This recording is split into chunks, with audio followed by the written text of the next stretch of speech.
Hello, I'm Sarah Corbett and I am the head teacher of the School of Gentle Protest. And this lesson we're going to be looking at intimate activism, which can sound a bit strange because activism we often think isn't intimate. It's about going out on the streets and protesting and being very loud, often focusing on one person or lots of people. But I also think it's really important that we have an intimate form of protest, especially when people say something we disagree with that we think is quite harmful. We need to know how to initiate those conversations with them to protest against something, but also in an intimate, respectful way so that people actually listen. Because at the end of the day, if we want people to shift their hearts and minds, as well as policies and laws, we need to have those intimate relationships with people so that they actually listen and engage with us. So today we have a visiting professor who is John Paul Flintoff, and JP is an author, a journalist, he's a life coach, and he also teaches the art of conversation. So I think he is the perfect person to teach us more about that form of intimate activism that we hope to do really well. So JP, you want to join us? Hi Sarah, thank you. Thanks so much Thanks for for joining asking me. us. I like the speech bubbles. Do you like them? Yeah, I do. So, speech bubble wise, so tell me why you think intimate activism is important. It's probably,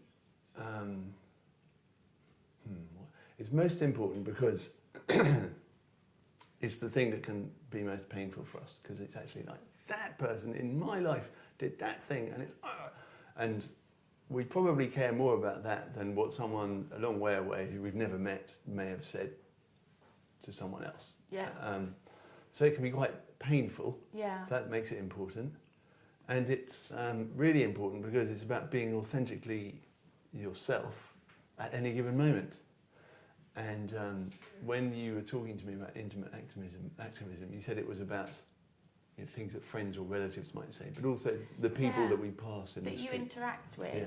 So, like, the guy I go and send all my post to in the post office, if he says something, you think, oh, I really want to say something because we meet regularly. Yeah. Or even if a complete stranger at the bus stop says something, your heart twinges, doesn't it? And you think, oh, you've just said something racist and I really disagree with that. Yeah. But so many people just don't know what to do. And so many of our students in the school have said, what do I do in that situation? Because I don't have the courage to shout at someone. I don't want to shout at someone. But I do want to protest against something I think is wrong. Yeah, no, so I'm coming at this from the point of view of thinking that it can be really painful, but it can also be really delightful. Let's not make out that it's got to be awful. Yeah. It can be quite fun. And I think it's helpful if we turn it into more of a little game inside our own heads about how we're going to handle this thing. Mm-hmm. And one of the things that I love is knowing that we don't know when that's going to happen. We don't. Which I find really scary. You love the spontaneity. I love it. I'm a control freak, so I don't like it. Well, I need a bit of structure in my life. We all need a bit of structure, but the fact is that we all interact all the time with the people who are nearest us, and we don't know what they're going to do or say. So having some kind of an approach, a planned approach or a policy, like this is the kind of thing that I hope I'll do in that sort of situation helps, because if you don't have anything like that plan, then you're in trouble. And there is an art of conversation, which I know you taught before. So how do you, I guess the first thing is, how do you know how to react to different people? So if you're at a bus stop, it's a very different reaction to if you're with your mum at the dinner table who said something that you think is harmful. How do you do that listening and sort of understand the context that you're in to know whether to tell a joke or whether to make a joke out of it or whether to say something really serious? How do you read the situation? All I can say is I probably get it wrong as many times as I get it right, and the only judge of whether it's right or wrong is me. Other people might have their view, but I can't do anything about that. So knowing that I'm doing my best helps, rather than thinking, oh God, failed again. Yeah, so you don't have to be perfect. Don't have to be perfect. And knowing that there are certain kind of principles which help. Yes. So teach us the principles, JP. Probably the very first principle is there's a real tension here between what we're trying to do. We're trying to protest, which is kind of put out a new message and not accept the status quo. Yes. And at the same time, it's really helpful to be aware of the fact that we're not necessarily the only people who have an opinion that's valid. Other people might know something we don't know. So always wanting to jump in and tell them where they're wrong might be a mistake. No one wants to be told they're wrong. Nobody wants anyway. that. So we're going to talk about how there are ways to not to tell people they're wrong. Yes. But one of those things is just to pause long enough inside yourself, just enough to just check. Are you trying to be a control freak? Are you trying to make everyone else wrong, effectively? Yeah. And that means when you check in with yourself, you're checking in with what is your personal experience in this moment. Like, oh, I'm not liking that or something. So check in with how you're feeling. Yeah, of that really, twinge. really useful. So when someone says, so I was at the post office recently, and my lovely older man, who's always at the other side, there's only 3 people in my post office, so I often get him, and he said something really sexist, and I thought, I can't let him get away with this. But it was really hard. It took me a little while to go, how am I going to respond to this? I see him every other day when I post my little craftivism kits. Yeah. So it's really scary. Right, so so doesn't help if it's scary, does it? Yeah. What if it was a I laugh? get scared easily. Like what? Yeah. I mean, what would have changed if you thought, oh, this is fun? Like, how am I going to? True. So see it as a little challenge. Yeah, it's like a new opportunity to have some fun. Well, I like the opportunity thing's good, isn't it? It's an Yeah. opportunity to say, well, why do you think that? Why do you think all women are making the mistakes in the world? Can I give you a thing that someone gave me that I think is so lovely? And if you look at it from further out, it's useful in all sorts of applications. So if someone said something devastatingly rude to you, you can say, gosh, did you mean that to sound so rude? Ooh, and then you've actually asked them, you've told them basically what your experience was. Mm-hmm. You've asked them in a playful way. You can say, God, did you mean that to sound so rude? And then they can retreat from it. Which doesn't sound aggressive at all, because I'm like, oh, they might go, oh God, I didn't know it was rude. Oh, Yeah. no, I didn't know that was rude at all. Yeah.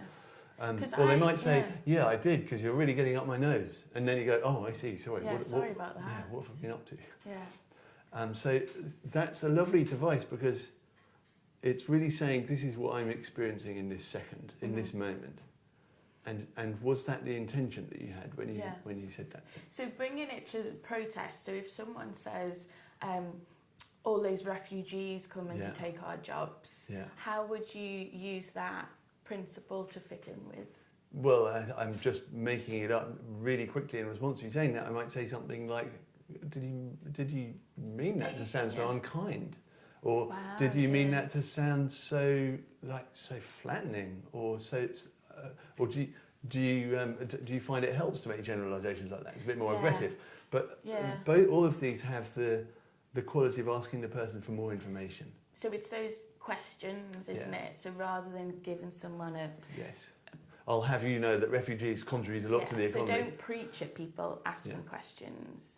Because if I tell you what I think instead of accepting what they think, then their resistance goes up really quickly. Exactly. And we've got that fight or flight mode where we either want to shout back at people or we want to fly away and go, oh, we're being attacked. Yeah. So that Fran Peavy, who I will put in the vlog little list at the bottom for extra homework, talks about down there, talks about strategic questioning, and you often talk about insightful questions, which is sort of what you're saying is how do you turn it into a question? Yes. So with my post office man, who is lovely, he was saying sexist comments to me like this and laughing. What was the sexist comment?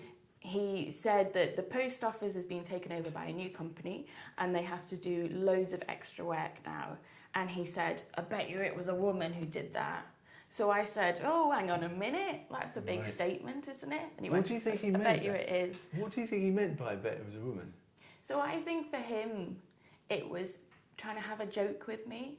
So I've read a lot about, this gentle form of protest. How do we engage people in nice way? And the first thing is often not see them as the enemy, but try and empathise with them. So I tried to put myself in his shoes, and again, I might be wrong, but it was saying, I think he's trying to have a laugh with me, and he's trying to tell jokes, but I just find them really not helpful jokes. Right. So I'm just curious, if you just Because I don't know this guy and I wasn't there, but I'm really curious about why he would pick on that thing. Because he's sort of saying, I'll bet these people who've put a load of trouble in my life were like you. Women. One of your sort, not my sort, but your sort. Yeah. And so he's making you the other, but he's sort of doing it as a joke. Yeah, and I think even when things are jokes, even if people don't believe it, we still need to protest against it because, like you said, we want to challenge the status quo. Yeah. And I love it when people pull me up and say, you've just said a word, like I used to use the word crazy all the times, and some of my friends would say, please don't use that word, it makes me uncomfortable. Okay. I'm just, if we hear someone making a fairly destructive comment, then we can probably guess that they've got a certain amount of pain going on inside. Yeah. And what you did is what you did, and it was probably exactly the perfect thing to do. And anyway, it doesn't really matter because it's exactly what you did do, so that's finished. What I did do. So that's great, but because we're talking about this in a kind of curious way, and curiosity, I wonder what, I think, is key. if you'd to said, it, isn't it? "Oh no, are women like ruining your life at the moment? Like, what are women doing to you generally? Like, what's the matter? Like, maybe he's got a lot of problems that he thinks are all caused by women, so he needs someone to just hear him." And it's like, "Oh no, sorry about all those women. That's really bad luck." And then he'd go, "Yeah, I've got that off my chest now." And then he might get up and go, "Oh, it's all right now. I'm square. Me and women, we're all right." And I think if the context was differently, if we were having a coffee together, maybe that would work. But since there was a big queue behind me, I also knew that I'm going to be moved on quickly. So to be able to say, like, come on, man, don't be ridiculous, and have a joke. And then when I see him in a few days, we haven't ruined our relationship, would be good. I quite like doing the kind of, uh-oh, red alert, alarm's going off, sexism alert, Which is really good. And then just... Because people go, oh, well, am I doing that? Oh, I didn't mean it. Or, well, hang on a minute, they are all like that. So linking in with this, because our lessons aren't that long, sadly, tell me more about violent language and non-violent language, because again, you've hinted at it, so we don't want that competition of you're right, I'm right, you're wrong, and it just becomes aggressive.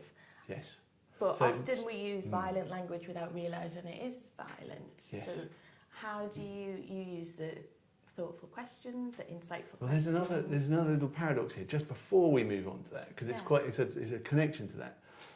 In the moment, if you say what you're experiencing in the moment, it's one thing. If you had not said anything but come back about 2 weeks later and said, are you still being sexist then? That's kind of like storing up all this terrible resentment. So it is actually really important and less violent to say something in the moment than to kind of come back later and be all don't like you. And also for them, that's really intense. If someone says, I've been thinking for 2 weeks about that comment you said, and you're thinking, what comment was that? So if you don't say it at the time, really just let it go. Don't do anything more with it. And next time they do something sexist, don't say, that's like 3 months ago when you said that. It doesn't exist for you anymore. So the intimacy is trying to not make something light-hearted, because harmful comments are harmful comments. Can be light-hearted, I would say. Could be. Okay. It doesn't have to be. Depends on how you want to do it. But not, I guess what I mean is not making a joke out of something in terms of we shouldn't be joking about refugees or about racism or about sexism. But we can say, like, are you sure you meant that? Or that's a big comment. Or, we're being playful, but we're not making. We're not trying to humiliate anyone. We're not trying to humiliate them, and we're not trying to humiliate women or refugees. We're just trying to make a joke. And in the moment, we don't have to make a joke, by the way. I'm not insisting on that, but it can be an easier way for us to do it. So it's like, I didn't know you had a secret sexist side. Or something like that. Exactly. So we can turn it into a little joke. And that keeps that intimacy, because you're friends. Or if someone that you've met at the bus stop, you can still make it playful and go, hang on a minute. I think playful is somewhere to aim for. It's not necessarily always going to work, and it doesn't mean that you can't sometimes give someone an angry lecture. Of course you can. So on that, you wanted to talk about non-violence. But also, I guess with the non-violence, there's so much on there by Marshall Rosenberg, if I've said that right, who's incredible. I'll put a link to his workshops on YouTube so you can find more information. But the last few minutes, it would be good to find out what principles or homework that we should have to be good at that intimate activism, or help us on that journey, because it's always a journey.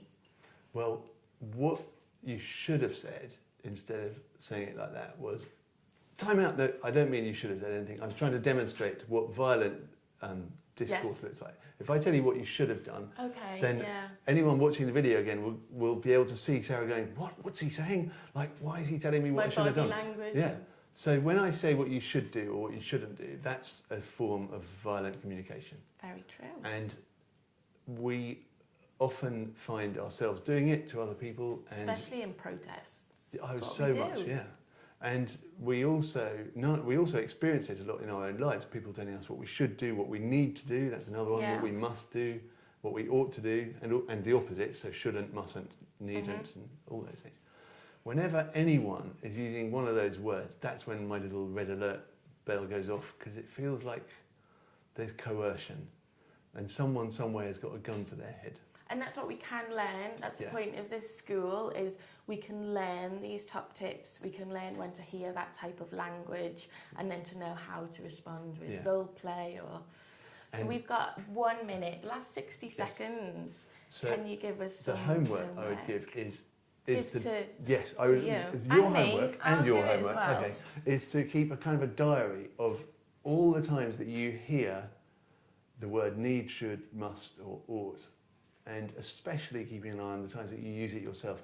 And the challenge is to think, is it possible that you could have said want instead? So where I said to you, you should have asked a question like this. If I'd said, can I ask you to ask the question like this instead? I'm not forcing you to, because you can say no. But also it makes me feel valued, because you care, you're being I respectful. want you to do something. And So that is the main homework. Secondary homework, because you did ask me for some, and this I hope will come completely out of nowhere. I do a lot of work with people who do campaigning for good works in the world, and there seems to be very little interest in selling. And I think if you get hold of a book on sales techniques, like really hardcore business sales techniques, and have a look at that book and work out what it is that salespeople, when they're being really good, do that you could do when you're in an everyday interaction. And work out how you can actually be in service of your customer, even if your customer is... So how to attract people to have a more beautiful world rather than just focus on the negative. Yes. And John Paul does have a book out called How to Change the World. So we'll do a little link to that, because it's a beautiful book. It's a wonderful book. Thanks so much. Thank you. So as you can tell from the lesson, there's so much to unpack there, but hopefully it gives you some ideas. We've got some links at the bottom. This guy is around on the Tinterweb, so you can find out more about the art of conversation. And hopefully this lesson gets you thinking about how can you create those intimate, safe spaces to challenge some of the protests you hear from people there and then, to help everyone try and be more intentional global citizens, really, I guess is what we're trying to go for. Brilliant. Sound good? I think it can be done. Brilliant. Now let's go do our homework.